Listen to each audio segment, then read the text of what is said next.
Ya. Bismillahirrahmanirrahim. Assalamualaikum warahmatullahi wabarakatuh. Alhamdulillah wassalatu wassalamu ala Rasulillah wa ala alihi wa sahbihi wa mawalah wa la hawla wa la quwata illa billahi wa ba'd. Alhamdulillah, di pagi ini kembali kita bisa hadir di majelis ilmu di Masjid Sukajadi, dan kita masih meneruskan kajian kita membahas kitab 175 Jalan Menuju Surga karya Naib bin Mamduh Al-Suud, dan kita masuk pada poin ke-23 pada halaman 72 tentang orang-orang yang diharamkan bagi mereka api neraka. Kita baca hadisnya baru kita jelaskan. Rasulullah sallallahu alaihi wasallam bersabda dalam hadis Itban radhiyallahu anhu yang telah disebutkan terdahulu. Jadi ini hanya pengulangan. Fa inna Allaha qad harrama 'alan nari man qala la ilaha illallah yabtaghi bidzalika wajhallah. Sesungguhnya Allah Subhanahu wa taala telah mengharamkan atas neraka orang yang mengucapkan tidak ada sesembahan yang berhak disembah kecuali Allah, di mana dia mengucapkannya karena mengharap wajah Allah Subhanahu wa taala. Kemudian Rasulullah SAW juga mengatakan, ala ukhbirukum biman yahrumu 'alan nari au biman tahrumu 'alaihin naru ala kulli qaribin hayyinin sahlin. Maukah kalian kuhabarkan tentang orang yang haram atas api neraka atau orang yang api neraka haram atas mereka, di mana neraka haram atas setiap orang yang qarib, kemudian yang lembut dan juga mudah. Yang dimaksud dengan qarib di sini adalah orang yang dekat dengan hati-hati manusia, penyayang dan tidak kasar. Ibnu Allan di dalam kitab Dalil Al-Fadihin berkata, neraka haram atas setiap orang yang dekat dengan manusia dengan kebaikan dan kelembutannya.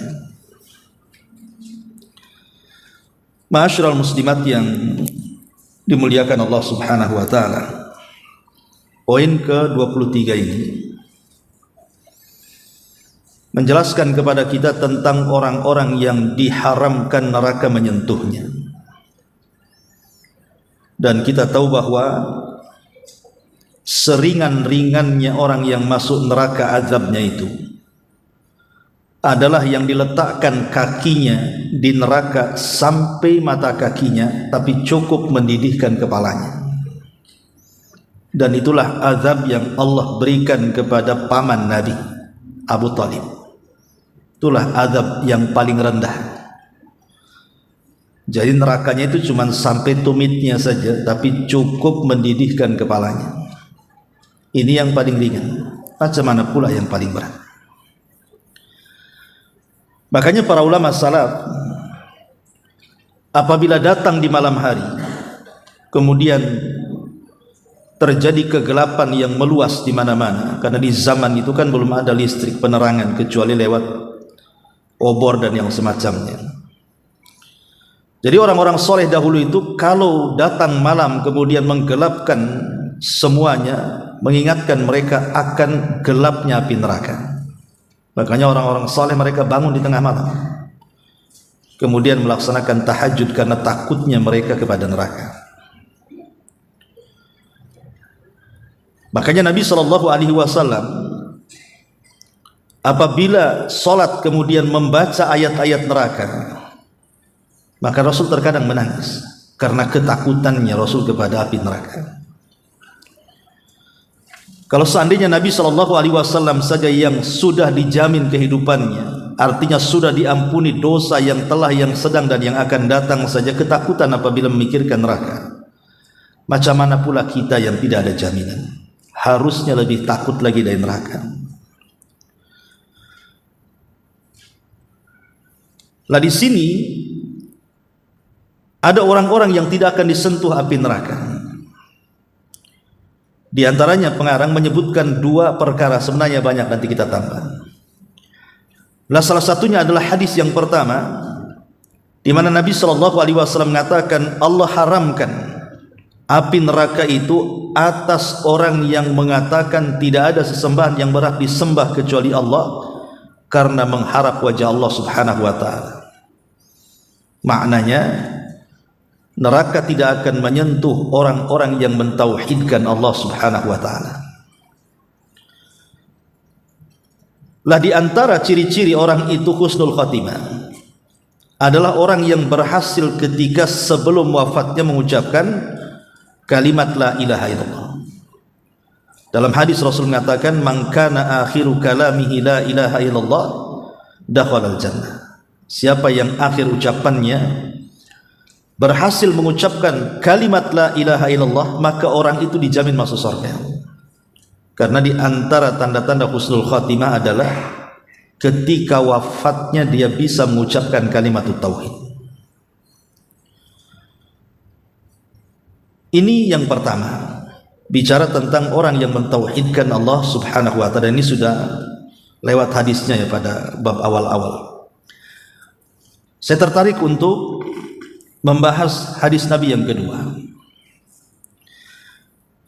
Di sini Nabi SAW mengatakan, ala ukhbirukum biman yahrumu 'alan nari au biman tahrumu 'alaihin nar. Maukah kuhabarkan, kata Rasul, tentang orang yang haram atas api neraka atau api neraka haram atasnya. Siapa mereka?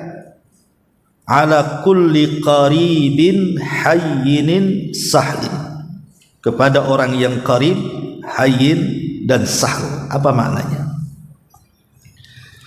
Hadis ini menjelaskan kepada kita tentang makarimul akhlak, tentang akhlak-akhlak mulia. Lah salah satu penyebab orang itu masuk surga dan diharamkan dari api neraka itu adalah orang yang punya tiga akhlak. Dan kalau seandainya tiga akhlak ini diterapkan oleh ibu dalam rumah tangga dengan suami atau dengan keluarga, maka rumah tangga itu dipastikan sakinah, mawaddah dan rahmah. Kalau tiga sifat ini mau diterapkan oleh ibu ketika bermuamalah dengan tetangga, maka ibu akan tenang hidupnya, nggak mungkin diganggu tetangganya atau mengganggu tetangganya. Bahkan lebih luas pencakupannya. Kalau hadis ini diterapkan di persidangan, tidak mungkin hakim itu memutuskan perkara yang zalim kepada orang yang datang meminta hukum kepadanya. Atau lebih luas lagi kalau diterapkan di pasar-pasar, tidak mungkin ada percekcokan di dalamnya. Karena tiga sifat inilah yang membentuk karakter manusia. Karakter saya, karakter ibu itu kalau mengamalkan tiga sifat ini, maka ibu terlahir menjadi orang baik. Yang pertama, kullu qaribin. Kullu qarib. Qarib itu bahasa Arabnya, bahasa kitanya dekat. Setiap orang yang dekat. Apa maksud dekat di sini? Di sini pengarang memberikan catatan kalimat qarib. Jadi qarib adalah orang yang dekat di hati-hati manusia dengan cara penyayang, tidak kasar karena kebaikan dan kelembutannya. Mungkin lebih mudah lagi untuk dicontohkan. Jadi makna qarib itu adalah orang yang senantiasa hadir di tengah-tengah manusia, tidak pernah membuat sedih orang. Mudah menolong tetangganya kesulitan, ditolong sama dia. Dia punya hutang, cepat dibayar. Ada tetangganya yang jahil, diajari pengetahuan. Ada tetangganya yang kelaparan, lekas dibantu dan dikasih makan. Ada tamu, dimuliakan. Ada tetangganya mungkin kemalangan atau apa, langsung datang ke rumahnya dan menghiburnya. Muamalahnya mudah. Jadi qarib itu dekat dengan manusia, suka memberikan manfaat. Dia tidak tahan kalau ada orang susah, langsung dibantu, langsung dihibur. Itulah makna qarib. Jadi qarib itu orang yang lembut, sayang, mudah gitu ya, dan tidak suka mempersulit orang. Dalam sebuah hadis Nabi SAW mengatakan, Rasul, amalan yang paling dicintai Allah itu apa? Maka Nabi SAW mengatakan, sururun tudkhiluhu ala qalbil muslim. Jadi amalan yang paling dicintai Allah adalah ketika kita bisa memasukkan perasaan senang ke hati orang. Jadi dia pandai menyenangkan orang gitu ya. Jadi kalau ada orang sedih datang dihibur, ada orang susah datang dibantu, senang dia. Minimalnya didoakan dan begitu seterusnya. Itulah qarib, dekat dengan manusia.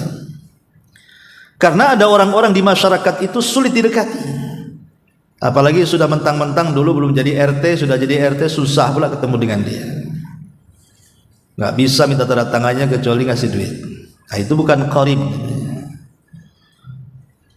Atau mungkin ibu bekerja di pemerintahan, membuat KTP saja setengah mati. Jadi ada orang-orang yang susah bermuamalah. Ini orang kalau susah bermuamalah, orang nggak senang kan? Ibu saja kalau seandainya jarang senyum, susah senyum itu kan, kayak dijahit mulutnya itu, orang nggak suka. Orang kok mulut apa, mukanya kayak gitu ya. Itu saja sudah diomongin orang itu. Padahal belum ngomong tuh, baru tidak mau senyum, tidak mau nyapa saja orang nggak suka. Macam mana lebih daripada itu? Makanya kenapa akhlak qarib ini kalau diterapkan itu semua orang suka dan senang. Dan semua pasti ingin mendekat dia, karena orang ini memang suka menghibur, ceria, senang. Pokoknya didekati atau mendekati orang itu orang nggak lari. Kan ada orang kalau mendekat dengan kita, kita pula lari dari dia. Ya. Atau kita yang mendekat kepada dia, dia pula lari dari kita. Ada orang kayak gitu itu. Lah itu karena tidak punya sifat qarib tadi. Jadi orang malah jauh dari kita, nggak mau kita ini dekat-dekat dengan manusia atau manusia dekat dengan kita. Lah inilah, kalau orang punya sifat qarib itu disukai orang susah, disenangi orang kaya gitu ya. Disukai orang sakit, disenangi orang yang sehat. Maka qarib ini penting dalam kehidupan, ini yang pertama. Kemudian yang kedua, hayyin. Hayyin itu lebih dekat maknanya kepada tawadhu, merendahkan diri. Mana hayyin itu? Tidak sombong. Walaupun dulu miskin kemudian jadi kaya, ya tetap saja akhlaknya seperti waktu miskinnya. Walaupun dulu belum menjabat kemudian punya jabatan, tetap dia tidak berubah. Karena hati orang mulia itu, Bu, dia tidak akan berubah. Hati orang mulia itu tidak akan berubah. Karena lembut hatinya. Mau dicela ya silahkan, dipuji juga nggak ada masalah. Dikatai-katai orang ya biasa-biasa saja, dipuji orang pun biasa-biasa saja. Itulah hayyin namanya, punya kelembutan dalam hati. Kalau dia muda, dia menghormati orang tua. Kalau dia tua, dia pun memuji anak muda. Pokoknya bagaimana sifat tawadhu, sifat rendah hati. Dan Allah Subhanahu wa taala kalau sudah mengangkat, maka tidak mungkin direndahkan manusia. Sebagaimana kalau Allah sudah merendahkan manusia, tidak mungkin Allah angkat lagi. Dan itu kalau ingin tinggi tingkatannya, ingin diangkat derajatnya, maka jadilah orang hayyin. Hayyin itu artinya orang yang merendahkan hati. Man tawadha'a lillahi rafa'ahu Allah. Barang siapa yang merendahkan hati karena Allah, maka Allah Subhanahu wa taala akan angkat derajatnya. Hayyin, ya, tidak sombong. Orang kalau sombong itu kan nggak suka orang sombong. Siapa aja dia. Yang lebih tidak suka lagi kalau orang kaya sombong. Wajar lah ya, karena ada yang disombongkan. Ini dah kerek miskin sombong, itu gimana ceritanya? Apa yang dibanggakan orang miskin sombong itu? Kalau cantik, mungkin dia bisa sombong dengan kecantikannya. Ini udah hitam jelek sombong lagi. Ini gimana ceritanya? Apa yang mau disombongkan? Jadi kalau pejabat sombong, mungkin dengan jabatannya dia bisa sombong. Ini tidak punya jabatan apa-apa, dia sombong. Nggak suka orang itu. Makanya Nabi SAW pernah mengatakan bahwa Allah Subhanahu wa Ta'ala tidak akan memandang, tidak akan berbicara. Bahkan bagi mereka sudah disediakan adab yang pedih. Bahkan Allah tidak akan membersihkan dosanya. Lah salah satunya apa? Orang miskin yang sombong. Sombong ini dosa besar. Si kaya sombong dosa besar. Si miskin sombong dosa besar. Tapi si miskin sombong itu dosa besarnya lebih besar dibandingkan si kaya sombong. Kenapa? Karena tidak ada pendorong sombong kemudian dia sombong. Kalau orang kaya sombong ada pendorongnya. Loh kok si miskin sombong itu apa yang mendorong dia untuk sombong? Ya. Tetapi Nabi SAW mengajarkan dua-duanya tidak boleh sombong. Baik anda kaya, baik anda miskin, jadilah orang yang tawadhu gitu maksudnya. Orang yang rendah di hayyin. Hayyin itu rendah. Ya, kepada orang tua yang tidak melawan, tidak durhaka gitu. Kemudian dengan tetangga juga tidak merasa dia lebih kaya. Sama saja manusia itu. Dia pandang semua orang itu yang lebih mulia adalah yang punya akhlak dan takwa saja. Itu disebut hayyin namanya. Ya. Dan yang ketiga sahlin, memudahkan orang. Memudahkan orang. Ibu kalau umpamanya seorang pembisnis punya kos-kosan banyak, mudah dengan penyewa. Kan ada orang yang merasa punya kos-kosan, dia mempersulit penyewa. Ketika jual beli juga sama. Kalau kita jadi penjual ya kita mudahkan. Kalau kita jadi pembeli ya kita mudahkan. Jangan jadi pembeli nyulitkan penjual. Contoh, ibu beli kangkung, harganya 2.000, uangnya 100.000, nyari kembalinya setengah mati. Akhirnya pemuter-muter tuh si pedagang itu nyari kembalian. 1 jam yang harusnya sudah dapat uang dari pembeli lain disusahkan pula sama kita. Harusnya kan kita mudahkan. Ya sudah saya tukar dulu. Jangan pedagangnya suruh nukar. Kasihan dia. Dia sudah untungnya tak banyak, keliling-keliling tukaran tak dapat-dapat kan. Ujung-ujungnya nggak ada, nggak jadi akhirnya. Apa nggak sedih tuh? Itu bukan memudahkan, Bu. Atau boleh jadi mungkin ibu beli barang harganya itu mungkin 99.000, uangnya 100, berarti kembalian 1.000 kan, Bu? Ditunggu yang 1.000 itu. Mana yang 1.000 itu? Parkir aja udah 2.000, Bu, ya. Ini yang 1.000 ditunggu juga kayaknya. Mudahkan saja, udah ambil. Kan enak tuh, Bu, kalau gitu ya. Ambil saja. Itu bagian daripada sedekahus sir itu, walaupun 1.000 perak, Bu. Tapi tidak sadar kita sedang bersedekah. Itulah memudahkan artinya. Begitu juga mungkin sebagai penjual juga sama, mudahkan pembeli itu. Jangan mempersulit. Sebenarnya dia sudah punya untung, tapi dinaik-naikkan biar untungnya banyak kan itu kan. Akhirnya ujung-ujungnya tak beli kan kapok sendiri itu. Mudahkan saja. Boleh jadi mungkin pamannya ibu jual buah-buahan, dia beli 1 kilo, tambahlah 1 kilo lebih, nah, kasih sedikit. Itu juga bagian daripada sedekahus sir itu memudahkan namanya. Makanya Nabi SAW mengatakan rahimallahu rajulan samhan idza ba'a wa samhan idza ishtara wa samhan idza qada wa samhan idza iqtada, kata Rasul. Semoga Allah merahmati seseorang yang memudahkan dalam membeli, memudahkan dalam menjual, memudahkan ketika membayar hutang, dan memudahkan ketika memutuskan urusan manusia. Karena ada hakim-hakim itu ketika memutuskan manusia mempersulit dia. Akhirnya ujung-ujungnya baru diputuskan tuh kalau disogok, dia nggak mempermudah orang. Atau mamanya ibu bermasalah dengan orang nih, ibu naik mobil kesenggol orang, akhirnya bertengkar. Kalau bisa ke polisi kita, dalam main-main polisi aja, kan bisa damai gitu kan. Gimana enaknya? Apa kita bawa ke bengkel? Kan enak gitu tuh. Ini ndak langsung maki-maki tuh, udah dimaki duluan. Ibu bermasalah dengan tetangga juga sama. Ya, mungkin apa masalahnya? Oh, masalahnya karena ini tetangga naruh sampah di situ kan. Ya kita kan bisa mudah ngomong baik-baik gitu. Ini kadang enggak. Dia naruh sampah di situ, saya buang juga lah sampah depan biar tahu juga. Main dendam pula kan. Itu tidak sahal gitu, bukan memudahkan artinya. Jadi orang itu kalau punya 3 sifat ini, Bu, orang yang sudah supel, qarib gitu ya sama orang, kemudian tidak sombong, orang yang memudahkan. Saya kira, Bu, kalau ibu punya suami kayak gini enak. Suami pun kalau punya ibu punya 3 akhlak ini enak juga. Karena nggak mungkin bertengkar orang itu kalau punya 3 sifat ini. Saya yakin nggak akan bertengkar sampai kiamat kalau punya 3 sifat ini. Karena ibu supel dengan orang, tidak sombong, mudahkan orang. Dari mana timbul pertengkaran coba kalau udah punya 3 sifat ini?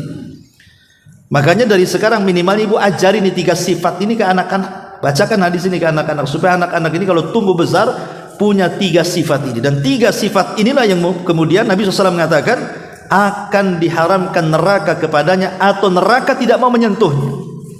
Luar biasa, walaupun sederhana, tapi 3 kalimat ini bisa memperbaiki semuanya dalam segala hal. Hubungan keluarga, hubungan tetangga, hubungan masyarakat, baik di perusahaan, baik dan di pengadilan, baik di kantor pejabat. Kalau 3 sifat ini ada, selesailah urusan itu. Karena begini, karena kecenderungan manusia itu biasanya buat perkara ya.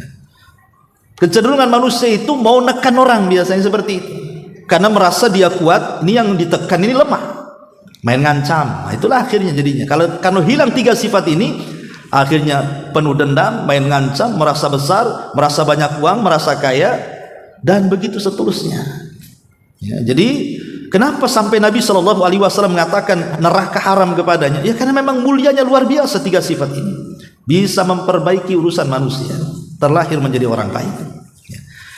Ma'asyiral muslimat yang dimuliakan Allah Subhanahu wa taala, ini diantara hal-hal yang bisa memasukkan orang ke surga dan haram neraka padanya ya. Lalu apalagi yang tidak dicantumkan? Ini kan hanya menyebutkan 2 contoh saja. Jadi pengarang ini hanya menyebutkan 2 contoh orang-orang yang diharamkan dari api neraka. Lalu apalagi yang di luar kitab ini ya. Kita buat poin saja biar mudah. Pertama, tadi sudah disebutkan orang yang mengucapkan kalimatul ikhlas, la ilaha illallah, penuh keikhlasan dan keyakinan. Kemudian yang kedua, berdasarkan hadis yang kita baca, memiliki akhlak yang baik, dan akhlak baik tercermin dari 3 perkara: qarib, supel, hayyin, orang yang tidak sombong, sahlin, dan orang yang mudah. Kemudian yang ketiga, taghbirul qadami fi sabilillah, orang yang menginjakkan kakinya di atas debu-debu di jalan Allah Subhanahu wa taala. Artinya orang yang berjihad, orang yang berperang di jalan Allah Subhanahu wa taala. Maka Rasul mengatakan, man ighbarrat qadamahu fi sabilillah sa'atan min naharin fa huma haramun 'alan nari. Barang siapa yang kedua kakinya penuh dengan debu karena berjihad, maka Allah Subhanahu wa taala akan haramkan padanya api neraka. Ini yang ketiga. Yang keempat, as-salatu, orang yang melaksanakan salat. Nabi SAW mengatakan, harramallahu 'alan nar an ta'kula athara sujudi. Allah haramkan atas neraka untuk memakan bekas-bekas sujud. Nanti pada hari kiamat, seandainya ada seseorang itu Allah takdirkan masuk neraka, kemudian teman-teman di sorga, atau mungkin saudara-saudaranya atau kerabat-kerabatnya Allah takdirkan masuk sorga, maka mereka juga akan memberikan syafaat. Orang-orang yang masuk ke dalam sorga itu akan mampu memberikan syafaat kepada saudaranya yang masuk neraka. Makanya ada hadis yang dulu pernah saya ceritakan tentang sukul jannah, pasar sorga. Jadi sorga itu ada pasar, bukan untuk jual beli, tidak. Pasar ini hanya untuk perjumpaan penduduk sorga dengan kawan-kawannya di dunia yang sama-sama masuk sorga. Maka setiap hari Jumat mereka akan kumpul di pasar itu. Ya, nostalgia, menceritakan soal kehidupan mereka di dunia. Dan ingat, kalau orang sudah masuk sorga, itu memori semua balik. Jadi ibu hafal sejak zaman ibu kecil sampai ibu meninggal, itu semua hafal. Kalau sekarang kan ibu tidak hafal. Coba ibu pulang kampung, ketemu kawan-kawan yang sudah 40 tahun, mungkin nggak kenal lagi sudah. Kalau nggak kenalan gitu ya. Kadang-kadang udah kenalan pun nggak yakin kamu dulu kamu kecil kok sekarang udah jadi besar gini kan. Dulu kamu paling cantik, sekarang kok enggak. Iyalah sudah 60 tahun. Ya. Artinya kadang-kadang kita ini sudah lupa bu ya kan. Jangankanlah sudah 40-50 tahun nggak ketemu. Memori kita mungkin minggu kemarin pernah gibahin orang saja kita lupa. Tapi di akhirat itu memori dikembalikan. Jadi kita akan hafal dari masa kecil kita sampai masa wafat kita hafal. Itulah yang dinostalgiakan oleh penduduk sorga itu. Jadi mereka akan menceritakan tentang kondisi dunia. Jadi salah seorang di antara mereka akan bicara tentang teman-temannya yang tidak hadir. Kemana ya si Anu tuh yang biasa kita kumpul, kita reuni kita ini kok tak ada pula di sini. Maka dihabarkan kepadanya, Allah takdirkan dia tidak di sorga, dia di neraka. Maka sepakat tuh teman-temannya yang masuk sorga itu langsung bangkit dan berdoa kepada Allah Subhanahu wa taala dan mengatakan, ya Rabb, la taqtamilu ladzatina hatta tukhrijahu minan nar. Ya Allah, jangan kau sempurnakan kenikmatan kami sampai kau keluarkan teman kami yang masuk neraka. Ya, dengan syarat tentu yang masuk neraka itu bukan kafir, bukan musyrik, yang enggak dikekalkan di dalamnya maksudnya. Maka Allah Subhanahu wa taala akan berikan syafaat karena permintaan kita. Maka Allah akan utus malaikat keluarkan orang yang diminta orang itu. Lah malaikat yang akan menjemput saudara kita yang masuk neraka itu, dia tidak akan mengenali kecuali dari bekas sujudnya. Dia kan enggak kenal malaikat yang mana satu orangnya. Tapi mereka para malaikat yang hendak mengambil teman kita yang masuk neraka itu hanya kenal dari bekas sujud. Disinilah Nabi SAW mengatakan, haramallahu 'alan nar an ta'kula atharas sujud. Allah haramkan terhadap neraka untuk memakan bekas sujud. Dan sujud itu berapa anggota? 7. Nih, 1, 2 tangan, 2 lutut, kemudian 2 ujung telapak kaki sudah 6. Baru dahi 7 dengan hidung. Itu namanya rukun sujud. Kalau rukun ini tidak nempel di bumi, tidak sah sujudnya. Ibu nempel tumitnya saja, tangan sama dahi, kakinya pula jingkat ke atas, nggak sah sujudnya ya. Atau mamanya sudah benar, tangannya pula diangkat dan nempel, nggak sah. Jadi 7 anggota sujud harus nempel di bumi. Lah itu disebut asar sujud tuh di situ. Nanti akan bercahaya. Neraka tidak akan makan itu 7 anggota sujud itu. Lah malaikat kenal dari situ. Dan Allah haramkan tuh bekas-bekas sujud itu disentuh api neraka, karena malaikat akan kenal orang-orang yang dapat syafaat dan diambil neraka itu dari situnya. Maka beruntunglah orang yang banyak sholat. Beruntunglah orang yang banyak sholat, baik wajib atau sunnah. Ini juga diantara yang keempat yang neraka haram padanya. Yang kelima, al-muhafadhatu ala 4 raka'atin qabla zuhri wa 4 ba'daha. Orang yang menjaga 4 rakaat qabliyah sebelum zuhur dan menjaga 4 rakaat ba'diyah setelah zuhur. 4 rakaat sebelum zuhur, 4 rakaat setelahnya. Tentu yang ba'diyah itu ya sebelum zuhur itu 4 rakaat, sama 2 rakaat setelah zuhur. 2 rakaat itu tambahan saja. Jadi semua ada 8 gitu ya.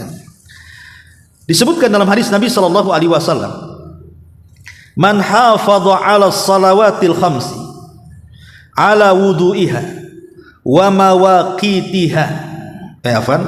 Man hafadha 'ala 4 raka'atin qabla dhuhri wa 4 ba'daha harramallahu 'alan nar. Siapa yang menjaga 4 rakaat sebelum zuhur, maksud 4 rakaat ini 2 rakaat salam, 2 rakaat salam maksudnya, bukan 4 rakaat sekali salam, tidak. 2 rakaat salam, 2 rakaat salam. Itu namanya 4 rakaat. Baru zuhur, setelah zuhur tambah lagi 4 rakaat, 2 rakaat salam, 2 rakaat salam ya. Maka Nabi SAW mengatakan, haramallahu 'alan nar. Allah haramkan orang itu dimasukkan ke dalam neraka. Maka beruntunglah orang-orang yang bisa menjaga 4 rakaat sebelum zuhur dan 4 rakaat setelah zuhur. Ini yang kelima. Yang keenam, zikrullahi wa tauhiduhu indal mauti.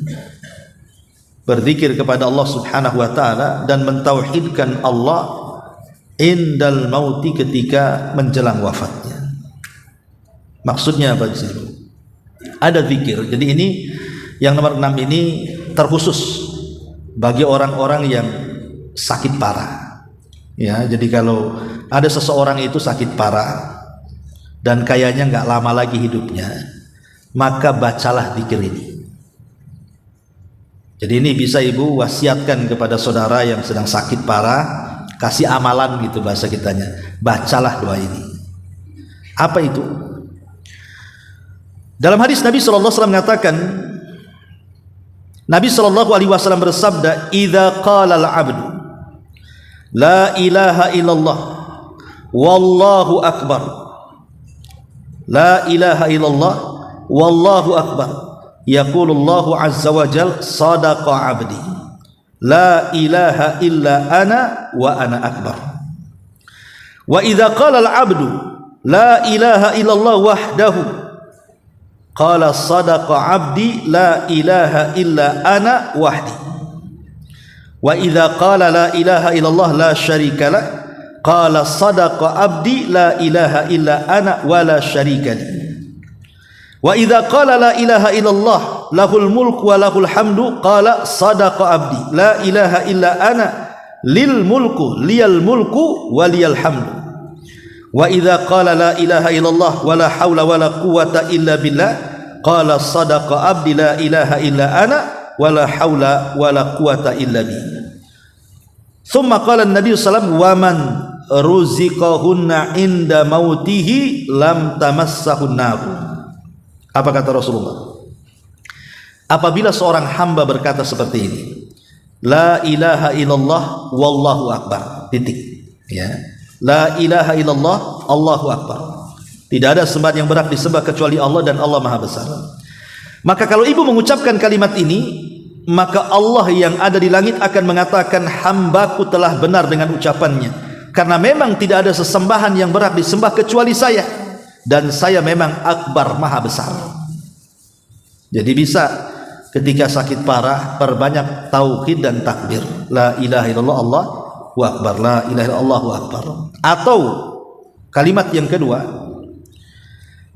apabila seorang hamba mengucapkan la ilaha illallah wahdah, pendek, la ilaha illallahu wahdah, tidak ada sembahan yang berhak disembah kecuali Allah semata, maka Allah yang di langit akan mengatakan, hambaku telah benar ucapannya, karena tidak ada sembahan yang berhak disembah kecuali satu, dan sayalah satu-satunya.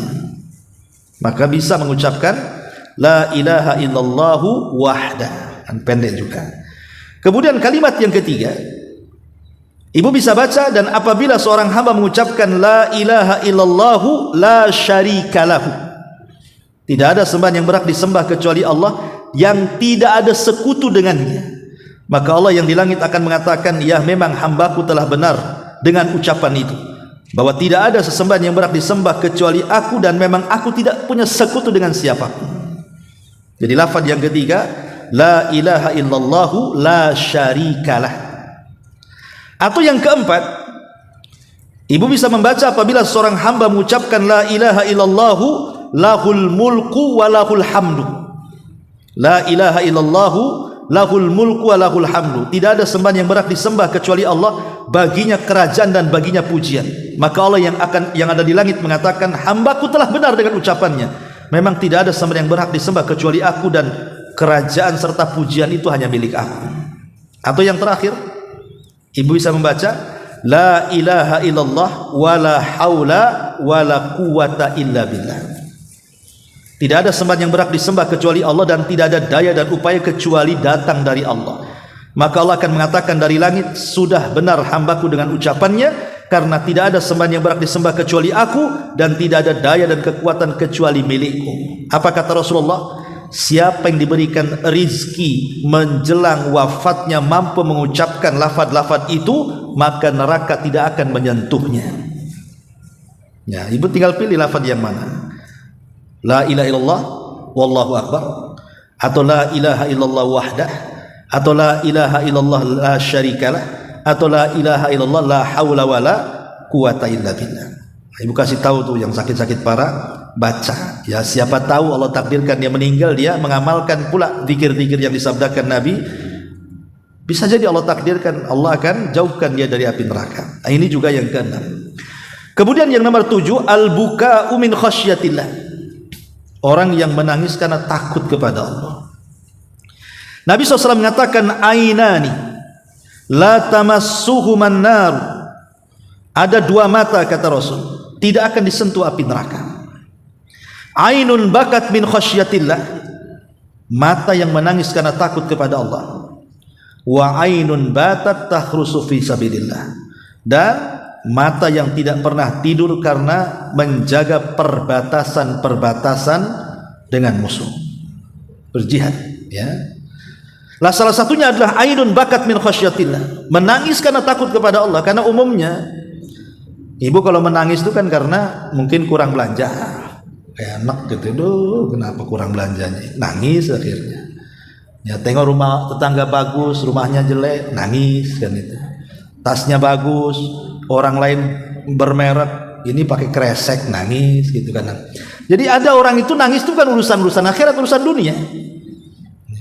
Lah tangisan-tangisan urusan dunia ini nggak masuk dalam hadis ini. Ya, jadi maksudnya tangisan-tangisan yang tidak akan disentuh api neraka itu kalau betul-betul nangisnya karena takut kepada Allah, takut neraka, takut nggak masuk surga, takut ibadahnya nggak diterima, dan begitu seterusnya. Itulah maksudnya api tidak akan menyentuh mata-mata yang seperti ini. Ini yang nomor 7. Yang nomor 8, ghaddul basari, mampu menundukkan pandangan.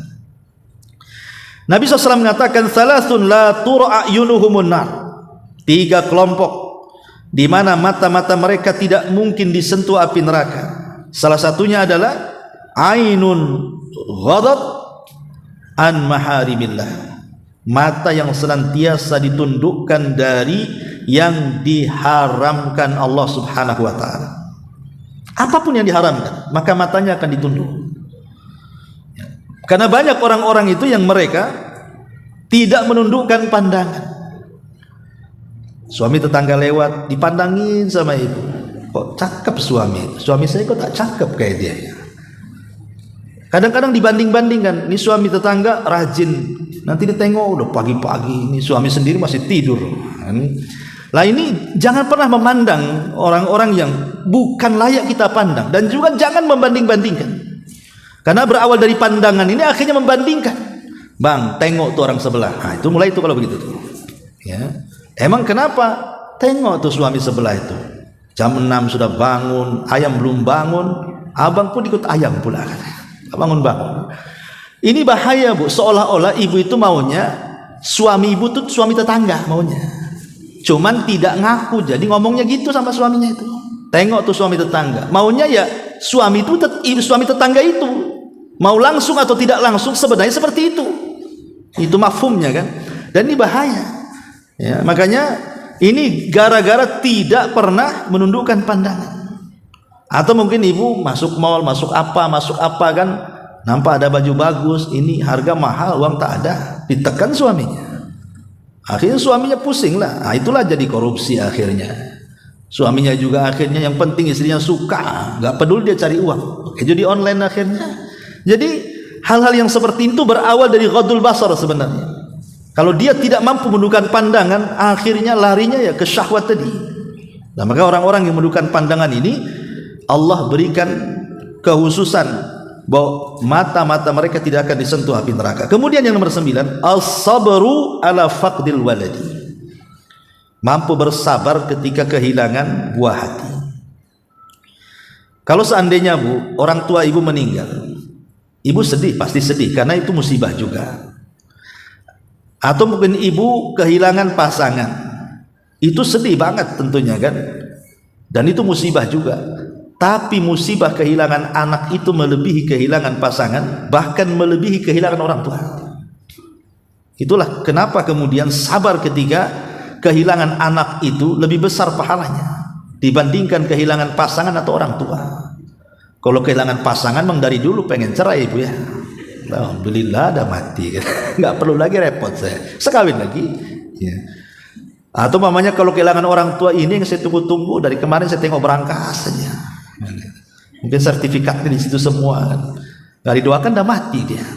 Tapi kalau anak, apa yang diharapkan coba? Memang itu buah hati kita. Makanya orang tua itu kadang-kadang nggak berpikir itu. Apa yang dimaukan anak itu, mau sesat mau benar pun dilayani itu. Mau dibelikan saja. Apalagi nenek sama cucu. Ya.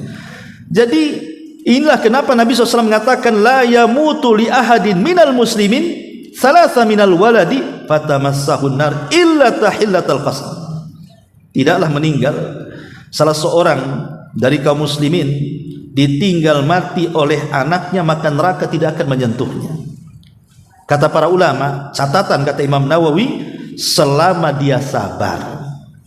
Saya kenal ada seorang ibu-ibu itu curhat, udah 5 tahun anaknya meninggal, tidak bisa hilang dari otaknya tuh. Jadi pikirannya itu kadang sedih, dengar lagi nanti menangis, nanti menangis. Begitu kadang-kadang. Ya mungkinlah, jangankan kita, Nabi aja menangis kok ketika meninggal Ibrahim. 3 hari Rasul menangis, meneteskan air mata ketika Ibrahim meninggal. Itu Nabi itu.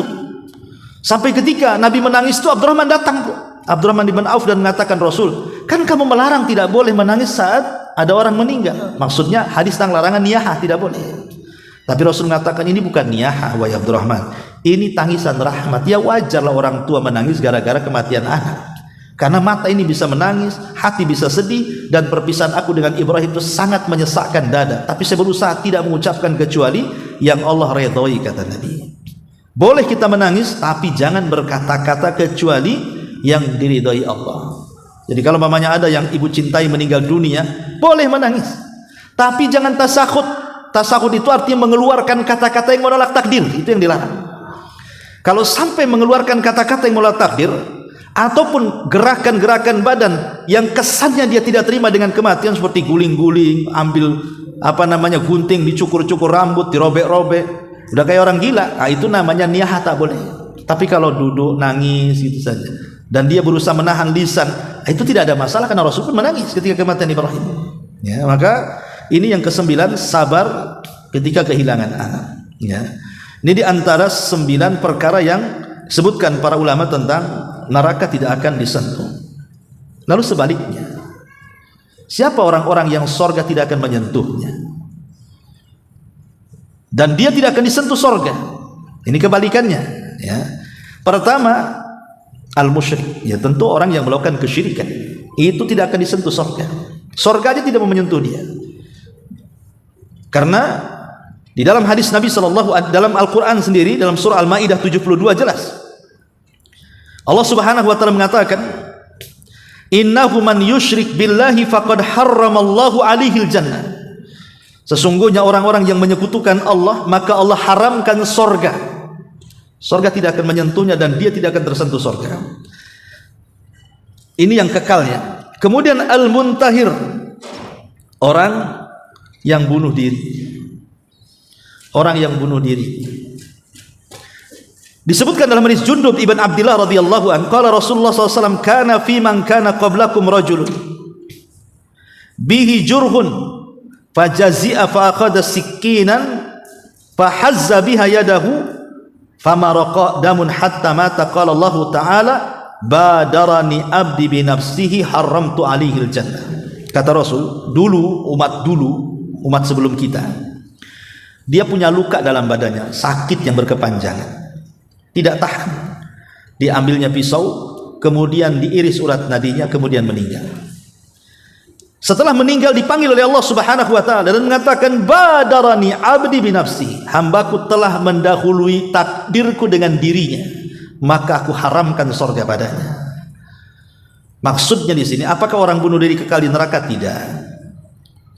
Kekal itu dalam bahasa Arab ada 2 makna. Pertama, kekal yang tidak keluar dari neraka. Yang kedua, kekal saking lamanya, tapi keluar juga di neraka, tapi akan lama di neraka. Lah itulah orang-orang yang bunuh diri itu. Dia akan masuk neraka lama sekali baru dikeluarkan. Bayangkan hidup di neraka lama gimana. Dikiranya orang bunuh diri itu menyelesaikan masalah mungkin kan, Bu. Jadi kalau stres banyak utang lah bunuh diri saja. Dikiranya dengan bunuh diri selesailah utang, Bu. Rupanya di kuburan lebih dahsyat lagi siksaannya tuh. Kan sekarang kan banyak orang yang gara-gara judi online, banyak orang bunuh diri itu. Memang krisis judi di Indonesia itu. Konsumsi judi terbesar di dunia katanya. Naudzubillah kalian. Nah, jaga suami, ya, jangan sampai terlibat judi online. Ini yang kedua. Yang ketiga, Al-imamul ghash li ra'iyatihi, pemimpin penipu, menipu rakyatnya, pemimpin pencitraan terhadap rakyatnya. Hakikatnya dia sedang menipu. Nabi SAW mengatakan, ma min walin yali ra'iyatan minal muslimin fayamutu wa huwa ghas lahum illa harramallahu alaihi al-jannah. Tidaklah seorang pemimpin yang diserahi rakyat untuk dipimpinnya berkhianat kepada rakyatnya, maka Allah haramkan padanya surga. Kenapa? Saya kalau berdusta dengan ibu, dosa saya dengan satu orang saja ibu. Tapi kalau pemimpin berdusta, dia menanggung dosa satu negara. Itu masalahnya. Kalau dia melakukan kecurangan seorang pemimpin ini, maka dia akan menanggung dosa rakyatnya itu. Makanya kalau dia berbuat baik, dia akan menanggung pahala rakyatnya. Besar dia untungnya. Kalau sekali dia buat kebijakan nih, dan kebijakan ini baik untuk semua rakyatnya, berarti pahala satu negara diberikan kepadanya. Makanya kenapa ketika Nabi SAW menyebutkan 7 kelompok yang akan mendapatkan naungan di hari yang tidak ada naungan kecuali naungan arsy Allah, salah satunya di urutan pertama adalah pemimpin yang adil. Ya karena dia dapat pahala rakyatnya kan itu. Sebaliknya kalau dia membuat kebijakan menipu rakyatnya, Anda tanggung saja dosa rakyat Anda, bawalah itu ke neraka. Makanya wajar kalau Nabi mengatakan Allah haramkan surga itu para pemimpin pengkhianat.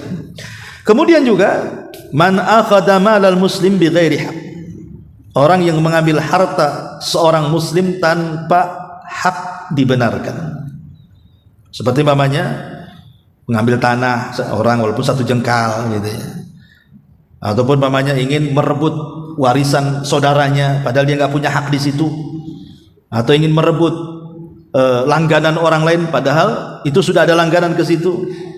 Dan macam-macam lah mengambil hak itu.